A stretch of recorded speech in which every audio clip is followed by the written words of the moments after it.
Okay, so we had a memory verse, actually 2 verses for this last week. So if you would recite them with me, or in case you didn't get to it or forgot, then you can read it in the little box, or if you weren't here. It's at the very top of your paper in the little box. It's called the Great Shema. It's the part of Scripture that was often repeated by Jewish people from history long past. And so let's read it and we'll recite it together. Deuteronomy 6, 4, and 5. Hear, O Israel, the Lord our God, the Lord is one. You shall love the Lord your God with all your heart and with all your mind.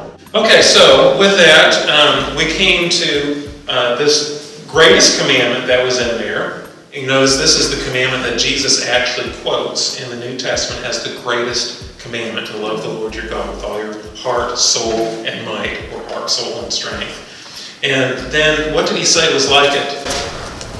Love your neighbor. Love your neighbor as yourself. You know where that comes from?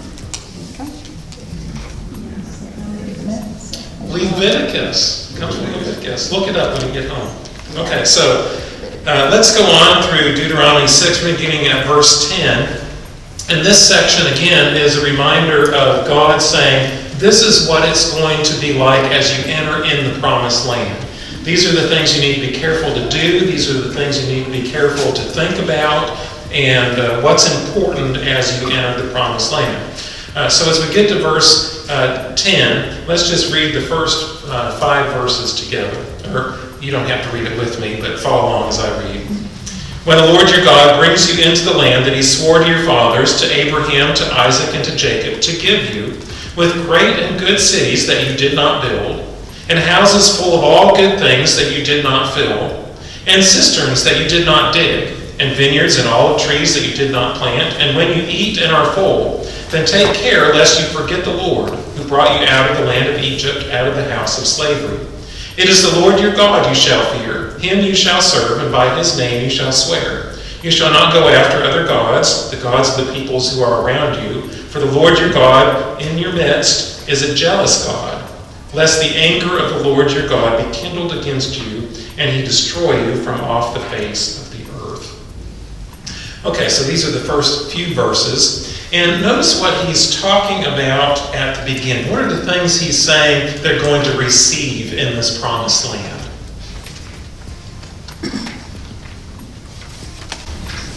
A bunch of stuff they didn't plant, build, or grow. That's right. He's talking about the pleasures of Canaan, basically. The pleasure. Remember, they were promised this land flowing with milk and honey, and it's a great land. It's a promised land. So this is, if you look at your outline here, these are dangers in the land of promise. The first danger is actually these pleasures. The pleasures of Canaan, on the one hand, they're great. They're wonderful gifts. They're good things. They're things that are supposed to be enjoyed. But we as sinful people, what do we do with good gifts? We don't take advantage of them. Sometimes we twist them or turn them and make them into something else. And sometimes we get these good gifts, and these gifts, of course, were given by who? God. By the Lord. They're not gifts that they went in and got themselves. They were gifts that God gave them according to his ancient promises, his promises to Abraham, Isaac, and Jacob. They were full of good things they did not start. They didn't start those things themselves. They didn't plant the fields, dig the cisterns, all that stuff. And on the other hand, when you get all that stuff, sometimes you have a tendency to forget where it came from. Forget where it came from. It says the great danger of all these pleasures of the land of Canaan is this, that you would forget. It says here, then take care, this is verse 12, lest you forget the Lord who brought you out of the land of Egypt, out of the house of slavery. So what were they in danger of forgetting? Who gave them the gifts? Right. It's God that did it. So what would they do? What would they put in the place of God? Themselves or other gods. Those two things. But some other God, including ourselves. We make ourselves gods sometimes. So we put those things. But the other thing that's interesting here in verse 13, it says, it is the Lord your God who you should do what with? Worship. Worship, yes, but Fear. fear. In other words, they would forget to fear him. That's one thing that they would forget. They would also forget to do something else. This is kind of funny. It says, serve, that's one word, but it's by his name you shall swear. So in other words, they would be in danger of forgetting to fear God and forgetting to swear by his name. What does it mean to swear by his name? Obviously, it doesn't mean we're going to use filthy, coarse language. That's not what we're talking about. What does it mean to swear by his name? I guess you make a promise or an oath when you're swearing. I swear by God I'm going to do this. Right. You know, there's the idea in movies and literature and that kind of stuff is where we see that a lot. People will say, well, I swear on my mother's grave, or I swear on this, or I swear on that. And he says, we only swear by God. Why is that true? He doesn't change. He's the one true, unchangeable, nothing can stop his witnessing what you do. So, what are examples of where we do that? Marriage. Marriage, swearing an oath to tell the truth in court, swearing in an officer into our constitutional powers and so forth. And it's interesting, as far as I know, in most of those places we still swear by God. And it's kind of interesting to have that in our society where we don't live that out necessarily. But again, so he says to fear him, to swear by his name. In other words, he is the basis and foundation of the gifts that we have and the life that we live. So he says what the dangers of the pleasures are is that we would forget him. The other thing that happens is it may lead the people, if they forget him, to follow other gods. And notice what it does here. It says, this is verse 14, don't go after them. Verse 15, what will happen if they do? God will be angry. It angers God because he is jealous. And it also, verse 16 says, you shall not put the Lord your God to the test. You know, it's funny to think we can test God. I mean, in one sense, you know, we can't test him in one sense. You know, we can try him and see if he's whatever. But this is saying basically, by our following these other gods, we are basically testing his patience with us and testing his relationship with us in a sense. And what will happen in that circumstance? We lose. We lose. I mean, it's not that hard. It says, you shall not do that. You shall diligently keep the commandments of the Lord your God, his testimonies and his statutes which he has commanded you. And you shall do what is right and good in the sight of the Lord, that it may go well with you, and that you may go in and take possession of the good land that the Lord swore to give to your fathers by thrusting out all your enemies from before you, as the Lord has promised. So in other words, we don't want to, first of all, forget God and that he gave us all these things. On the other hand, we also don't want to follow other gods and anger and test the Lord in our relationship with him. And I want to pause there for just a minute, because this is such an important concept for Americans today. What are we given here in America? The best of the best. Yeah, we have all kinds of things. You know, most of us are not born into dire poverty, enslaved by others. You know, that's where these Israelites were in Egypt. Think about their history. In Egypt, it's not just that they were poor, they were oppressed, and they had no rights or privileges whatsoever. They were enslaved by a foreign power. And when God brought them out of that, he brought them into a place where they didn't have to plant things, build things. They just were given everything.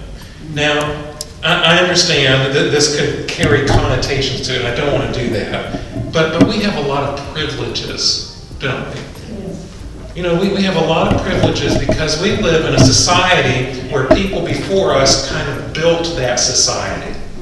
And they built in all those different things. Now I understand not everybody is given a silver spoon in their mouth and so forth and so on. I understand that. But by and large, we live in a country that has these rich treasures and wonderful things. What is our great danger then? We forgot God. Forget God.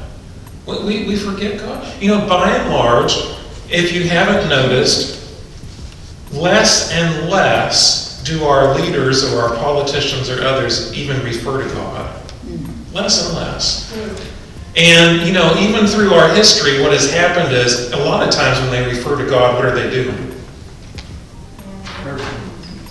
Yeah, they're not referring to God because they trust God. They're referring to God so they can get political advantage, or that they can get a good reputation or something like that. And the other thing about all of this is when you forget God, what happens?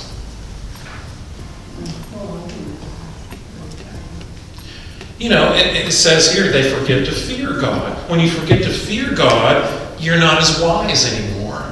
You start making rash decisions. And you start making decisions that are going to cause society to crumble. One of the things that's happening right now, and I'm not talking about the virus or about some of the division and so forth that's there, is we're making terrible decisions when it comes to the family, and when it comes to marriage, and when it comes to the basic building blocks of society and so forth that have been rooted in a society that can fit together. And because of those rash, terrible decisions, there's no fear of God in people's eyes here. And so now what's happening is this forgetting God has led to lack of fear, making these terrible decisions. And now, what are we swearing by? That which is right in their own eyes. BLM. Yeah, it's whatever is right in people's own eyes, and it's something that's going to cause our society to fall apart. Now, on the other hand, we say that, but we need to look at the church. So in the church, what is our great danger? Of not preaching the gospel as the scriptures state. Yeah, forgetting God. Forgetting it. You know, think about where we are. We're right here. If you're our church, we're in Faith Presbyterian Church in Myrtle Beach. Now, you do realize this property we're sitting on is worth $1 million without the building. You know, then you add the building in, then you add all this money we've got in our bank account, and we could sit here and we could say, hey, look at what we have. Look at all the wonderful things we have gotten. And we think, hey, you know, we've had great giving efforts. We've had great things we've done, and if we forget God, what's going to happen? He could take it away. He could certainly take it away. And if we fail to fear him, in other words, if we decide, you know, I think I know a little bit better than this ancient book, and I'm going to tweak it a little bit to make it more acceptable to people out there and get people in and so forth. You know, actually, the goal, of course, is to make sure that we have as many people as we can inside our doors. So let's make it as palatable as we can. And then what happens? We begin to forget the Lord, and we begin to put ourselves in God's place. And then we begin to swear not by God's name and his word, we begin to swear by our own means and methods. And we begin to say, hey, look how wonderful we are. Come join us. And so we can do that too. And so our great danger is we're given so much. These pleasures can challenge us even in a way that want or need does not. But the next section here, let's move on. Deuteronomy 6, verse 20. Says, when your son asks you in time to come, what is the meaning of the testimonies and the statutes and the rules that the Lord our God has commanded you, then you shall say to your son, we were Pharaoh's slaves in Egypt, and the Lord brought us out of Egypt with a mighty hand. And the Lord showed signs and wonders great and grievous against Egypt and against Pharaoh and all his household before our eyes. And he brought us out from there that he might bring us in and give us the land that he swore to give to our fathers. And the Lord commanded us to do all these statutes, to fear the Lord our God for our good always, that he might preserve us alive as we are this day. And it will be righteousness for us if we are careful to do all this commandment before the Lord our God as he has commanded us. Okay, so he said these pleasures can challenge them. The big challenge is forgetting. And it's even more of a challenge for those who did not have the same experience as those who wandered in the wilderness. So it demands the teaching of what to the next generation? History. Righteousness too, yes. History, this is Grab's a history major in college, so this means this is a great passage for a historian, is we need to teach. And what are we teaching in this history? What God has done. His Right. story. It's our relationship with God. It's what God has done in bringing them out of Egypt. It's what God has done in the signs and wonders. It's what God has done to bring us from there through the wilderness to here. And then to remind them it's this God who also gave them the law to follow so that they might lead righteous lives before him. Now, of course, I know when we read that, it will be righteousness for us if we are careful to do all this commandment. When we read that, what does this remind us? Did they succeed? No. They failed miserably. How many of you have succeeded in following all the law to be righteous before God? Hint, don't raise your hand. None of us. So, And a hurricane coming. That's right. So it reminds them. But think of this. How important is it for us not to just say, okay, here's the words of salvation in the New Testament. Here's the red letter edition of the Bible. How important is it for us to get it into context and say, this has always been God's plan. Go back and look and see what God has done. Sometimes people don't just understand it or grasp it by reading the words. Sometimes it helps to give them the testimony of God, of what he's done as well as what he's said. So here in this context, he's saying this is so important for the Jewish people and, of course, now the church, because by faith we are children of Abraham. So this is part of our heritage, and we come together and teach this history to the next generation. Okay, so this is the danger of the pleasures. There's also danger in this situation in Canaan. So look at the first few verses of chapter 7. It says, when the Lord your God brings you into the land that you are entering to take possession of and clears away many nations before you, and then he lists them, the Hittites, Girgashites, Amorites, Canaanites, Perizzites, Hivites, and Jebusites, 7 nations more numerous and mightier than you. And when the Lord your God gives them over to you and you defeat them, then you must devote them to complete destruction. You shall make no covenant with them and show no mercy to them. You shall not intermarry with them, giving your daughters to their sons or taking their daughters for your sons. For they would turn away your sons from following me to serve other gods. Then the anger of the Lord would be kindled against you, and he would destroy you quickly. But thus shall you deal with them. You shall break down their altars and dash in pieces their pillars and chop down their Asherim and burn their carved images with fire. So there's also a danger to this situation. And the situation is there are these 7 powerful nations. And there are the ites that are there. And what about these 7 powerful nations? What are they in comparison to Israel?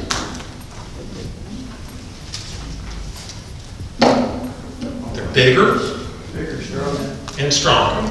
More in number, more in power. Okay, so when you think of that situation, you see that they're bigger in number and power. What is the danger that's inherent here? Fear. Fear that we can't really go in there and conquer these nations. And it's this fear that led to the 40 years in the desert. They said, we can't do it. They're bigger, they're more powerful, it's impossible. And yet God told them to do it. So they're bigger in number and strength. And so what is it that they were told to do? They were to devote them to destruction. And notice here, you could say, the nations are, You could also say the peoples, although I think nations is a better term because not just their people, it's also some of the other things involved with the people. So the nations are devoted to destruction. Now there's a lot of people that have problems with this. Why did God devote these nations to destruction? Because their wickedness had reached its full point. Yeah. Way back when God was speaking to Abraham, he said that he was going to wait until their iniquity was full. In other words, when they were reached a certain degree of evilness, wickedness, then God was going to destroy them. So he was using the Israelites as his instrument of judgment on these nations. Now, is that saying that Israel was inherently better than these nations? No. In fact, we're going to see some of the other things about Israel here in a minute. Okay, so these nations were devoted to destruction.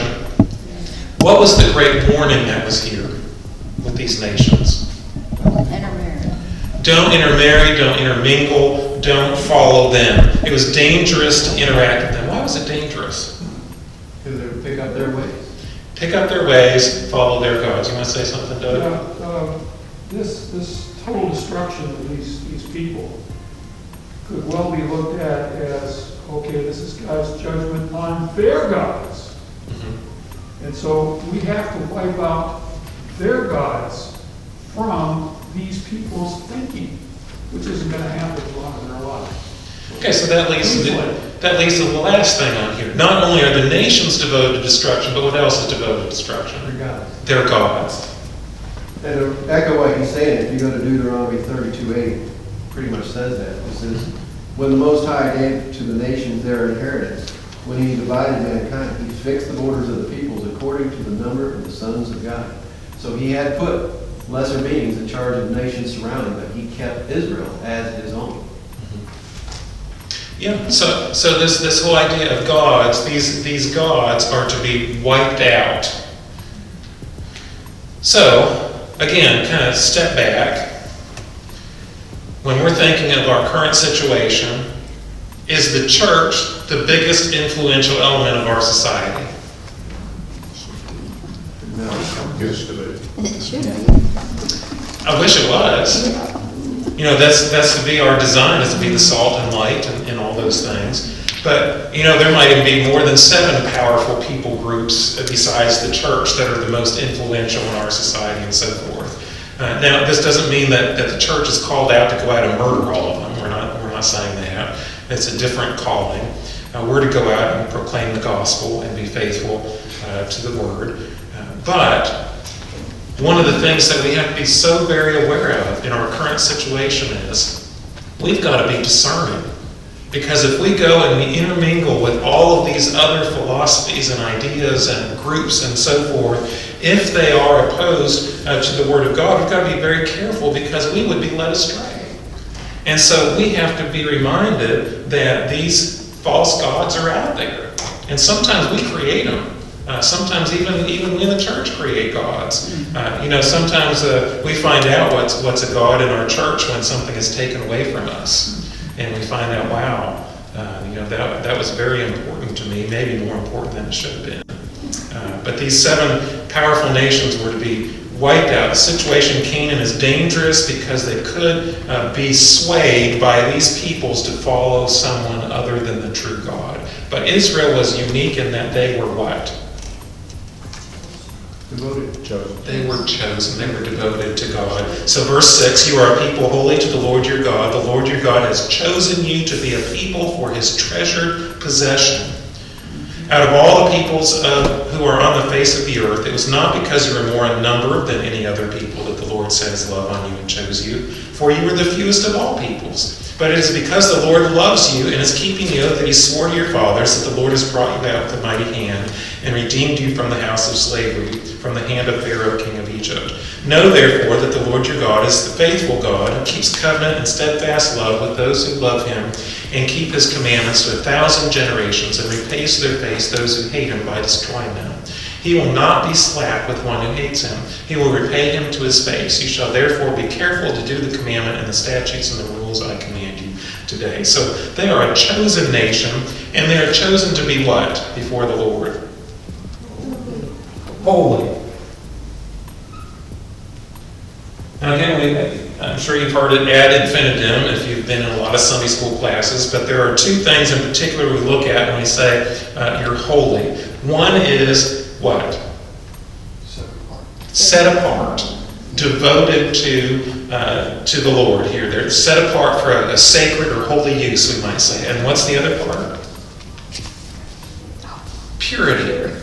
Righteousness. They're to do holy things, holy living. So they're to be a holy thing to God, devoted to Him. They're also to be pure in their actions before God. So again, this ties right into the law, doesn't it? The second giving of the law is that they're to be holy and pure and so forth. So they're to be holy to the Lord. It also says that this chosen nation is the Lord's treasured possession. Think about that. Of all the things He could have chosen, He chose a people to be His treasured possession. A flawed, sinful people that He called to be His own. And He did this because what was His relationship to them? He did what with them? He loved them. You know, this is a key in this passage. Why are they a chosen nation? He loved them. Now we can ask the question, why did He love them? We have to say, I don't know. Don't know. They weren't numerous, powerful, wonderful people. God loved them. And so it's all based on this idea of God's commitment. They are a chosen nation by the commitment of the Lord. And this idea of commitment is seen in the repeated phrase regarding the covenant, but also just a reminder, is because the Lord loves you and is keeping the oath that He swore to your fathers. In other words, when He makes a promise, He keeps it. He's been committed to them since the time of Abraham. Also, He's done what else in verse 8? He brought you out and He redeemed you, bought them.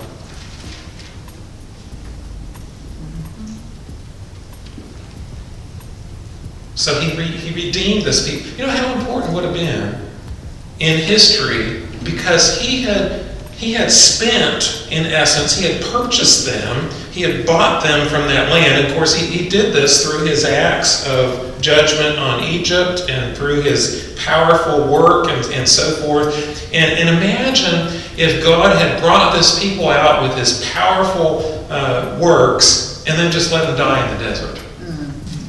You know, He says He redeemed them. You know, this is special people. Why would He go to all that trouble and then just forget about it? So He redeemed them. And then also, what happens if they don't follow God's word? He's their judge. So He judged them. And of course, He's the perfect judge. It says here, He keeps covenant and steadfast love with those who love Him and keep His commandments to 1,000 generations, but repays to their face those who hate Him by destroying them. So He will judge them. But this next section here is a reminder, yes, they're called to obedience, but here it gives some reasons why they're to obey Him, some of the blessings that they receive. Verse 12. Because you listen to these rules and keep them and do them, the Lord your God will keep with you the covenant and the steadfast love that He swore to your fathers. He will love you, bless you, and multiply you. He will also bless the fruit of your womb and the fruit of your ground, your grain and your wine and your oil, the increase of your herds and the young of your flock, in the land that He swore to your fathers to give you. You shall be blessed above all peoples. There shall not be male or female barren among you or among your livestock. And the Lord will take away from you all sickness, and none of the evil diseases of Egypt which you knew will He inflict on you, but He will lay them on all who hate you. And you shall consume all the peoples that the Lord your God will give over to you. Your eyes shall not pity them, neither shall you serve their gods, for that would be a snare to you. So they're called to be obedient to the Lord, in part, to receive these blessings. One is the blessing of God's love. You know, this is something, God has loved them. He's committed to them. That's why they're a chosen people. But if they want to remain in his presence and remain in relationship with him, there is the obedience is a result of their faith and trust in him. So this results in this relationship of love with him. It's a blessing for God to love them. So even it says, verse 13, he will love you. It's a blessing for obedience. Also, it's a blessing to get the Lord's blessing. Now that sounds like you're saying the same thing over and over, but he says he will bless you. And the third thing is the blessing of, in verse 13, love, blessing, and increase or multiplication, however you want to word that. So you're going to be receiving God's love, blessing, and multiplication. And then he gives this big, long, lengthy list of worldly blessings. Wouldn't it be nice to have a place where there's no disease? Where you don't have to wear masks anymore or social distance. Wouldn't it be nice to have a place where you don't need hospitals because there's no surgery needed? Where you don't have to worry about in the pediatric unit where, some of the babies that are born can be lost. How wonderful that would be without those things. And of course, did the Israelites get all those blessings? They got some of them, got a lot of them, but because they weren't perfectly obedient, they didn't get all the blessings. They still had diseases, they still had death, they still had some of those things. But they were called to be obedient to the Lord in part because of the relationship God wanted to have with them. He wanted to be their God, to love them and to bless them and to continue to give them all these pleasures of the world.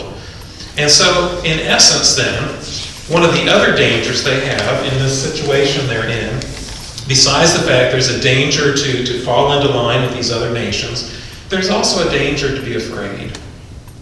Verse 17 says, if you say in your heart, these nations are greater than I, how can I dispossess them? You shall not be afraid of them, but you shall remember what the Lord your God did to Pharaoh and to all Egypt, the great trials that your eyes saw, the signs, the wonders, the mighty hand, and the outstretched arm by which the Lord your God brought you out. So will the Lord your God do to all the peoples of whom you are afraid. Moreover, the Lord your God will send hornets among them until those who are left and hide themselves from you are destroyed. You shall not be in dread of them, for the Lord your God is in your midst, a great and awesome God. The Lord your God will clear away these nations before you little by little. You may not make an end of them at once, lest the wild beasts grow too numerous for you. But the Lord your God will give them over to you and throw them into great confusion until they are destroyed. And he will give their kings into your hand, and you shall make their name perish from under heaven. No one shall be able to stand against you until you have destroyed them. The carved images of their gods you shall burn with fire. You shall not covet the silver or the gold that is on them, or take it for yourselves, lest you be ensnared by it, for it is an abomination to the Lord your God.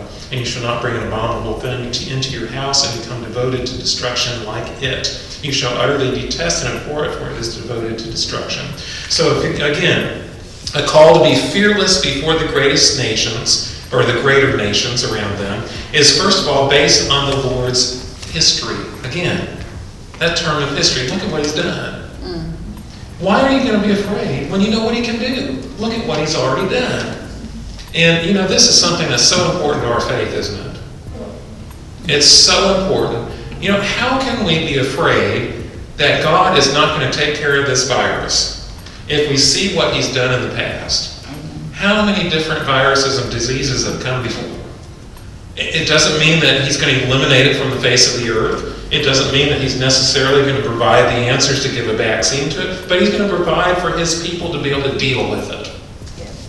And, think of all these other things. When I'm in a situation where I'm distressed, maybe I'm having financial troubles, maybe I'm having marital troubles, maybe I'm struggling with a particular sin, sometimes I need to go back and look and see, does God have these situations under control?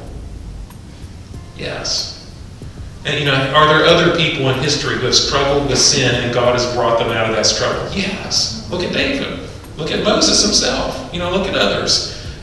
So here, God's history can help us. It's also based on the Lord's presence. He's the God, he's already said he's the God in your midst. And if he's going to do all these things, the Lord will clear away these nations, he'll send hornets on them, he'll do this, he'll do... how can he do that if he's not there? You know, Francis Schaeffer wrote this book called The God Who Is There and Is Not Silent. You know, the whole idea, he's there, he's in your midst. You know, when we say in the Lord's Supper, we say that Jesus is spiritually present in the supper. We're not just saying those words because we want that to be the case. We're saying the words because we believe that to be true. He's really right here. When 2 or 3 gather in his name, he's here. He's here. And so we can be less afraid because he's present with his people. It's also based on the Lord's actions for Israel. Look at all the things he's going to do. You know, it's not that they've got to go in and do all the work. God's going to do a lot of the work. He's going to clear away these nations. He's going to, make it possible for them to go in and conquer the land. He's going to do it. So it's fearless because of their history with Israel, his presence with Israel, his actions for Israel, and then it all comes back to his promises to Israel. You know, he's made those promises. Now, if it was some leader making those promises, you know, that's not always the best. But if it's God making those promises, wow. God makes a promise, he keeps it. He's not like a man that he should change his mind, or a son of man that he should lie or change his mind. I messed up those 2 references, but back in Numbers, even in the midst of Balaam's reckless behavior as he's going to curse the nations, and God gives him the word to speak, and he blesses the nation instead. He says, is God a man that he should lie, or a son of man that he should change his mind? No. When God makes a promise, he keeps it. And that should give us confidence for the things that we face. Okay, this last chapter for tonight, or this morning, chapter 8, is probably the most wonderful of the bunch. There's a lot of great treasures we've heard so far. But now hear what he says here in chapter 8. The whole commandment that I command you today, you shall be careful to do, that you may live and multiply and go in and possess the land that the Lord swore to give to your fathers. This is kind of repetitive in some ways. You shall remember the whole way that the Lord your God has led you these 40 years in the wilderness, that he might humble you, testing you to know what was in your heart, whether you would keep his commandments or not. Stop there. Okay, so the 2 things that they're supposed to do is, they're told over and over again, I'm giving you this law. What are you supposed to do with it? To do it. Obey it. Do it. So on the one hand, obey. That's their mission in Canaan. Their mission in Canaan is not so much to go in and conquer and wipe out the land. That's part of their obedience. Their mission is to go in and do what God tells them to do. Their mission is to obey. But the other part and sideline of that mission is to do what? Look at verse 2. Remember. Obedience and remembering go hand in hand. Why? How can you obey if you don't remember? You know, so they're to remember what? On the one hand, the history that God has with his people. Again, this repetitive thing. Remember the history, remember the history, remember the history. The other thing is to remember what God said. You know, if they want to obey him, they have to remember what he said. But look, I stopped at that verse 2, because he said, when he was humbling them and testing them in the desert, what was the purpose of that? To see if they were going to obey. To see what was in their heart. You know, people, when they look at the Old Testament law, they're so often they think, oh, here are the do's and the don'ts, and here is all this, stuff about how I'm supposed to be, and I can't live up to those standards, and, it's all confusing anyway. And yet behind all of this is the heart issue. He wanted to see what was in their heart. What did he find out about what was in the Israelites' heart? That's awful. Stubborn, stiff-necked people. They weren't. It wasn't a lovely picture. When they got the EKG reports and the MRIs and all that kind of stuff, they saw all the bad stuff that was there spiritually. The Lord tested them to know what was in their heart. Next thing, verse 3. He humbled you and let you hunger and fed you with manna, which you did not know, nor did your fathers know, that he might make you know that man does not live by bread alone, but man lives by every word that comes from the mouth of the Lord. Why did he give them, or on the one hand, why did he let them hunger and then give them manna? So they would know where their sustenance comes from. He was trying to get them to trust him. Right. It wasn't so that they would get that food and have a good memory of it. It was that they would know God keeps his promises. It was so that they know God is the provider. God keeps his word. It's by the word that we live. You know, it wasn't the manna itself so much, although physically we see how that provided them sustenance in the desert and so much. It wasn't so much that, it was God's word. It was God's commitment, God's love for his people. Okay, so go on. 4, your clothing did not wear out on you, and your foot did not swell these 40 years. That's a miracle, set of miracles we often overlook. Is, if you have kids, teenagers, or so forth, what happens to their shoes? They grow out. they grow, their feet grow. They wear out. No matter how much you pay, you can even pay the, was it $200 sneakers or whatever, they still wear out. But God provided. Know that in your heart, there's the heart thing again. Know that in your heart that as a man disciplines his son, the Lord your God disciplines you. What does that remind you of? The book of Proverbs, the New Testament, Paul writing, quoting these things to Timothy and so forth. These are quotes. Hebrews as well quotes these kinds of things. This is how the Lord disciplines them like a father does a son.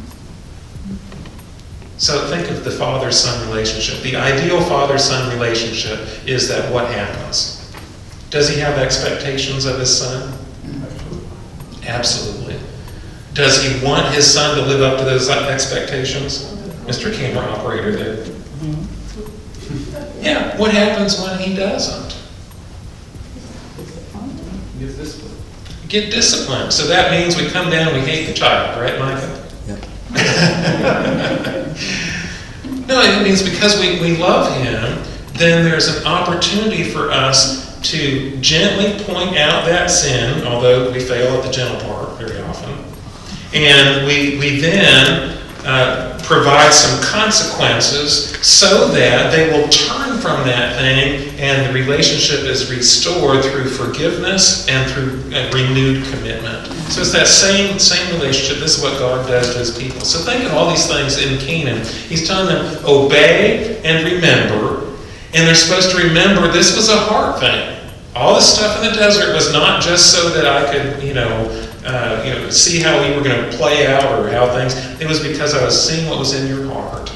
And I humbled you so that you could know you can trust me.